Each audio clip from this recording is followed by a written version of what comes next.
একুশে জুলাই শহীদ দিবসকে সামনে রেখে দক্ষিণ দমদম পৌরসভা ৪ নম্বর ওয়ার্ডের পৌরপিতা প্রদীপ মজুমদার ও মহিলা যুব সংগঠিকার নেতৃত্বে একটি পথসভার আয়োজন করা হয়।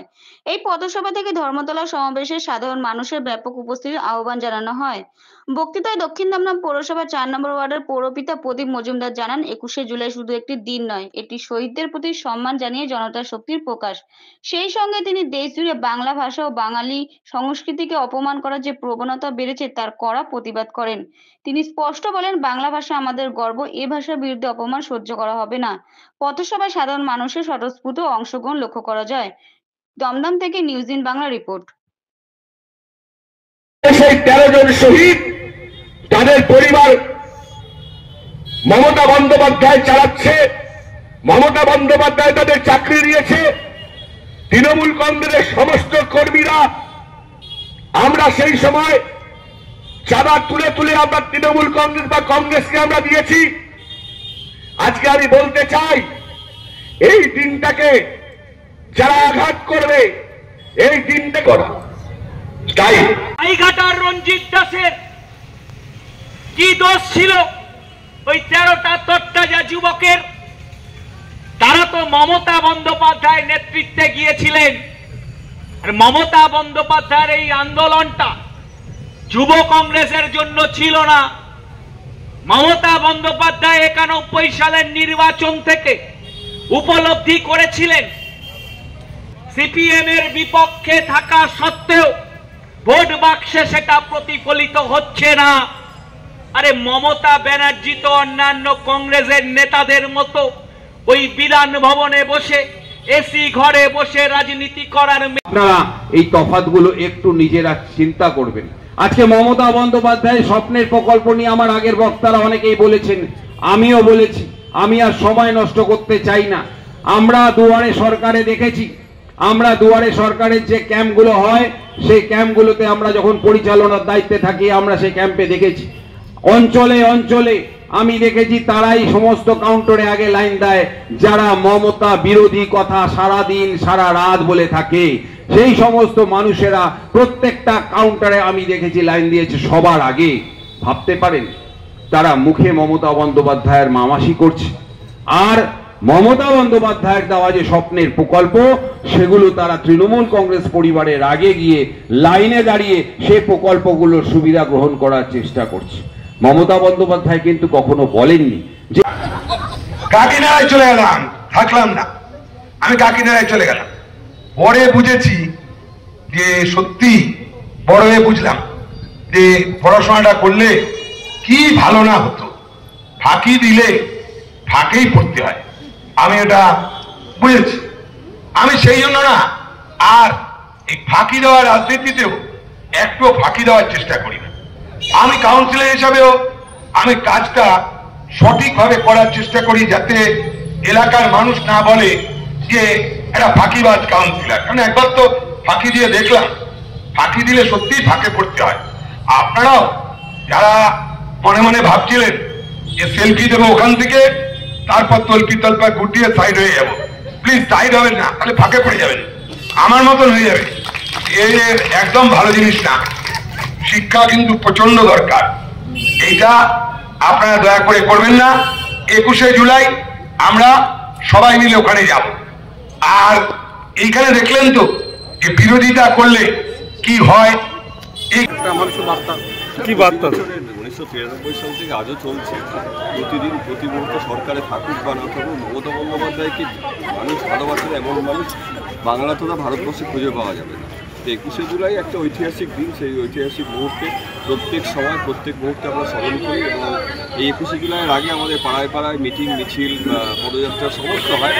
সেরকমই আজকে নতুন বাজার 4 নম্বর ওয়ার্ড, দক্ষিণ দমদম পৌরসভার 4 নম্বর ওয়ার্ডের নতুন বাজারে আমাদের পথসভা ছিল। সেই পথসভায় প্রচুর মানুষ উপস্থিত ছিল, বিভিন্ন বক্তারা বক্তব্য রেখেছেন এবং স্মরণ করিয়ে দিয়েছিলেন সেই 93 সালকে। সেদিন আমরা যারা কেসি দাস মিষ্টান্ন ভান্ডার মানে স্টেটসম্যানের পাশে আমরা দাঁড়িয়েছিলাম।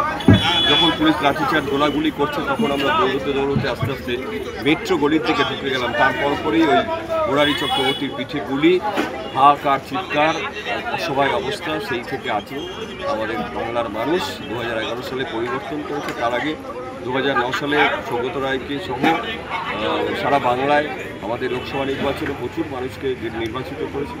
11 সালে সরকার এসছে এবং আজ থেকে সরকার 11 সাল থেকে আজ পর্যন্ত মানুষের জন্যই কাজ করেছে এবং মানুষের জন্যই কাজ করে যাবেন আমার নেত্রী মমতা বন্দ্যোপাধ্যায়। যত দিন যাচ্ছে দেখা যাচ্ছে যে মানে এই যে 21শে জুলাই যে জনজোয়ার আগামী বেড়েই চলেছে, কি বলবেন? এটা মানুষের আশীর্বাদ, মানুষের ভালোবাসা আর মমতা বন্দ্যোপাধ্যায়ের কর্ম, নিষ্ঠা, সততা সবটা নিয়ে এবারের 2025-এর 21শে জুলাই আরেকটা ঐতিহাসিক সমাবেশ হতে চলেছে। সব রেকর্ডকে ভেঙে যাবে এবং ভেঙে দিয়ে নতুন করে রেকর্ড করবেন মমতা বন্দ্যোপাধ্যায়। তার আওয়াজ 21শে জুলাই 2025-এর লাখো লাখো মানুষের পদধ্বনিতে ধ্বনিত হবে বাংলার রাজপথ, ধর্মতলার রাজপথ। সেই পদধ্বনি পৌঁছে যাবে দিল্লির মসনদে। সেখান থেকে তারা বুঝতে পারবেন 2025, তারপরে 2026 সাল নির্বাচন, আবার 250-এর অধিক সিট নিয়ে মমতা বন্দ্যোপাধ্যায় মুখ্যমন্ত্রী হচ্ছেন। জয় বাংলা।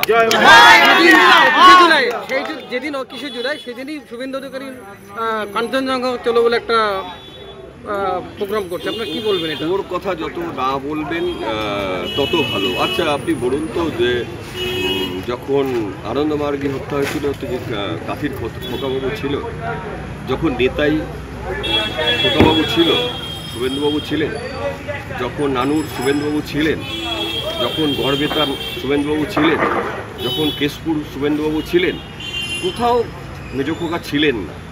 উনি ভাইপো ভাইপো বলেন, উনি এক এক করে যদি আনন্দমার্গী হত্যার থেকে পরপর আন্দোলনগুলো যদি দেখেন, মমতা বন্দ্যোপাধ্যায় সিপিএম যেভাবে হত্যা করেছিল সেই সময় কাথির মেজো খোকা কোথায় ছিলেন? এক একটা আন্দোলন যদি পরপর দেখেন, একটা শেষ মুহূর্তে নন্দীগ্রাম নিয়ে ওর ভাবছেন, সেই ভাবনাগুলো আপনি চিন্তা করুন। আমি যে পরপরগুলো বললাম, এই যে ধানতলা, বানতলা, বিরাটি, তারপরে ছোট আঙেরিয়া, এসব সময় কোথায় ছিলেন শুভেন্দুবাবু? মেজো খোকা ছিলেন কাথির? ছিলেন না কোনো সময়। বলেন উনি ছিলেন, কিন্তু উনি ছিলেন না। মমতা বন্দ্যোপাধ্যায়ের আশীর্বাদে অনেক নেতা হয়েছেন, আবার বিড়ালও হয়ে যাচ্ছে, বিড়াল হয়ে যাবেন 2026-এ, সেটা প্রমাণ করে নেবেন। বাংলার মানুষ কোথায় ছুঁড়ে ফেলে দেবে, বাংলায় থাকবে কিনা চিন্তা করুন। কারণ বাংলায় কথা বলতে বোধহয় শুভেন্দুবাবুর লজ্জা হয়, বাংলায় কথা বলতে শিশিরবাবুর বোধহয় লজ্জা হয়, বাংলায় কথা বলতে সুকান্ত মজুমদারের বোধহয় কোথাও কষ্ট লাগে বাংলায়। উনি বাংলা, ওনার পূর্বপুরুষ কি বাঙালি? তো নিশ্চয়ই ওনাদের পূর্বপুরুষ তো নিশ্চয়ই বাঙালি। ওনারা প্রতিবাদ করতে পারে না দিল্লিতে। এখানে দিলীপ ঘোষ সহ যারা রয়েছেন নেত্রী, নেতা, স্থানীয় যারা, তারা সবাই তো বাঙালি, বাংলার। বঙ্গ বিজেপি বলে, তো বঙ্গ বিজেপি তো বাংলা শব্দ। সেই বাংলায় কথা বললে আপনাকে হত্যা করতে হবে, মারতে হবে, অত্যাচার করতে হবে।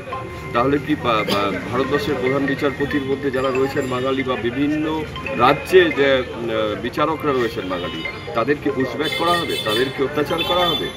কথা উত্তর হলো না। বাংলার মানুষরাই তো নোবেল পেয়েছেন, রবীন্দ্রনাথ, অমর্ত্য সেন থেকে পরপর, সত্যজিৎ রায় থেকে সব নোবেল পাওয়া। এই নোবেলগুলো হয়তো সহ্য হচ্ছে না।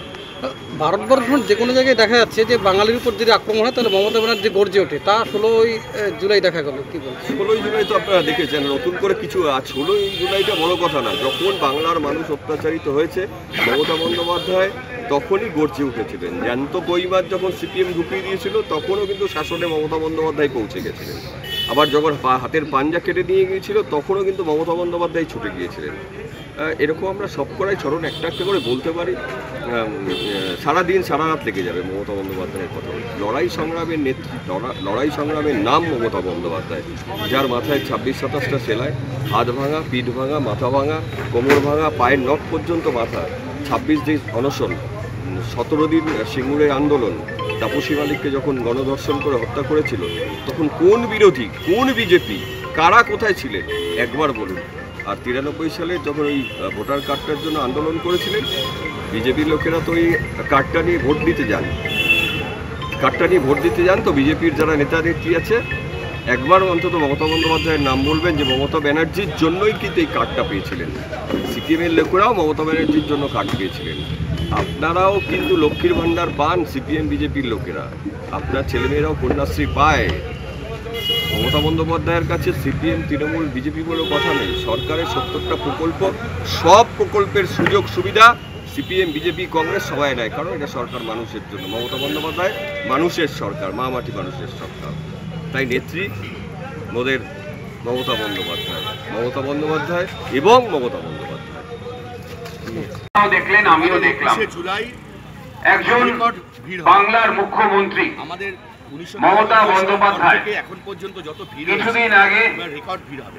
আরজিকর যে কাণ্ড ঘটেছিল, সরকারের যে বঞ্চনা, অর্থাৎ অভয়ার সরকারের 100 টাকা বন্ধ, যে মৃত্যুকে ঘিরে বাড়ি ঘর মানুষ বাংলার যারা বিরোধী নেতা বা নেত্রী এবং যারা ভেবেছিলেন বাংলাদেশের ওই গণ আন্দোলনকে সামনে রেখে বা ওই আন্দোলনে উজ্জীবিত হয়ে পশ্চিমবঙ্গে এই অভয়ার মৃত্যুকে ঘিরে আন্দোলনটাকে এমন একটা জায়গায় নিয়ে যেতে হবে যে আজকে মমতা বন্দ্যোপাধ্যায় যে সরকার, অর্থাৎ জনগণ মন অধিনায়িকা মমতা বন্দ্যোপাধ্যায় যে সরকার, মা মাটি মানুষের সরকারকে হয়তো মানুষ যে পেয়েছে নবান্ন থেকে সরিয়ে আনা যাবে। 13 জন যুবক এই ভাবনায় এই আন্দোলন করার যারা ভাবিত হয়ে হারমাত বাহিনীর মানুষকে উস্কে অভয়ার মৃত্যুর পরে পথে নামিয়ে দিয়েছিল, আপনাদের সেই দিনগুলো নিশ্চয়ই মনে আছে। এই অঞ্চলের মানুষ ভুল পথে পরিচালিত করা হয়েছিল মানুষকে। মুখ্যমন্ত্রীর আমি আমার জীবদ্দশায় বিভিন্ন জায়গায় দেখেছিলাম আপামর জনসাধারণ মোমবাতি হাতে নিয়ে বিভিন্ন ভাবে মিটিং মিছিল বা পদযাত্রা করছে। তারা নিজেরাই জানে না তাদের কি লক্ষ্য, কিন্তু তাদেরকে অনেকটা দ্বন্দ্ব ভ্রমণের মতো করে দেওয়া হয়েছিল সেই সময়। আমার ভাবতে অবাক লাগে। আমি এই অঞ্চলের সেই সমস্ত মানুষদের উদ্দেশ্যে একটাই কথা বলতে চাই, বাংলার প্রতি যে ঘৃণা, কার কথায় কি ভেবে সেদিনকে মোমবাতি হাতে অভয়ার মৃত্যুর বিচার চেয়েছিলেন আমি জানি না, কিন্তু আজকে আপনারা কি সেই বিচার পেয়েছেন? এই কথাটা আপনাদেরকে প্রশ্ন করতে চাই। এই প্রশ্ন করছে পানিহাটিতে অভয়ার মা বাবা। অভয়ার মা বাবার কাছে সেদিনকে প্রচুর মানুষের সমাগম ছিল, কারণ সেদিনকে তারা ছিলেন